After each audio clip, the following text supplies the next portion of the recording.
Les patients atteints de pathologies obstructives comme la mucoviscidose et les BPCO souffrent d'un mucus stagnant, visqueux et collant. Ce mucus est particulièrement difficile à mobiliser et à éliminer. Le signal généré par le Simeox est une succession de dépressions ponctuelles qui déstructurent le mucus pour le liquéfier et agir sur sa thixotropie.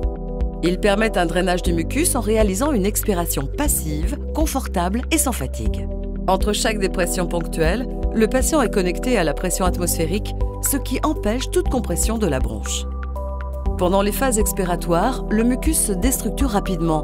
Il est transporté et drainé. Pendant les phases inspiratoires, il reprend sa forme et ses propriétés initiales et reste immobile.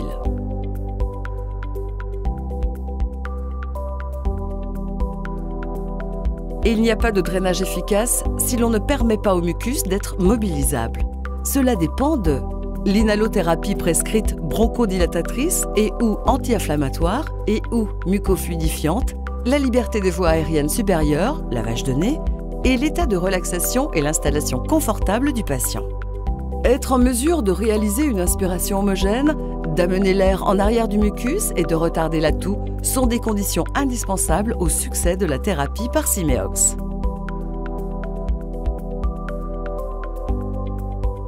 Pendant 2 à 3 minutes, le patient est observé en ventilation spontanée avec le simple embout buccal afin de s'acclimater à l'utilisation de l'interface en bouche. Cela permet de visualiser la fréquence respiratoire, la gêne respiratoire, expiration freinée, dyspnée, le rapport temps inspiratoire-expiratoire et la qualité d'expansion thoracique. Ce temps permet aussi d'identifier les bruits à la bouche, la qualité de la toux, les freins à lever et la fatigabilité du patient. L'appareil est branché, vérification du filtre et de l'hygiène de l'interface selon les recommandations de la notice d'utilisation. Le patient est installé en position assise ou semi-assise. Les positions des cubitus latéral droit, gauche, dorsal ou ventral peuvent également être adoptées. Les épaules sont relâchées, la tête en légère extension.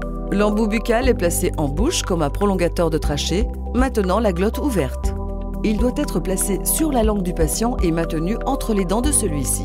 Le patient tient l'embout avec la main gauche et la commande de l'appareil avec la main droite, s'il est droitier. Réalisez les premières séances avec une puissance faible. Augmentez progressivement la puissance lorsque le patient est éduqué à l'utilisation de l'appareil et en mesure de faire diffuser la vibration dans son arbre bronchique.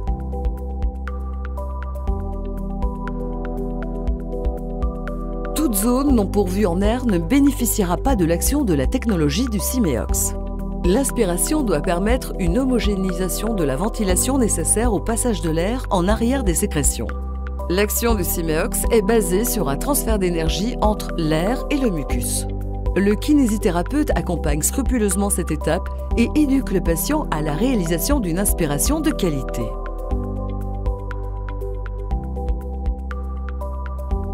L'expiration ne doit être en aucun cas forcée, mais tout au contraire réalisée comme un soupir, glotte ouverte.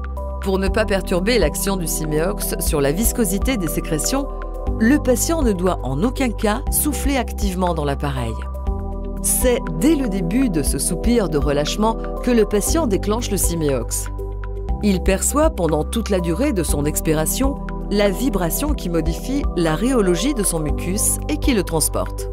L'amplitude du signal vibratoire augmente avec la diminution du volume pulmonaire. L'amplitude vibratoire est un critère de performance majeur. Il est primordial de travailler dans des volumes pulmonaires qui mobilisent le mucus présent dans les voies respiratoires distales. Chaque cycle respiratoire amène le patient à prendre le volume courant fonctionnel qu'il pourra déplacer vers les zones ciblées.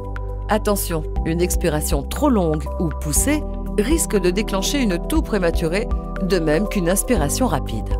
Lors des premières utilisations, le patient peut percevoir les vibrations dans la bouche et dans le nez. Elles disparaîtront au bénéfice des vibrations bronchiques après quelques séances d'apprentissage.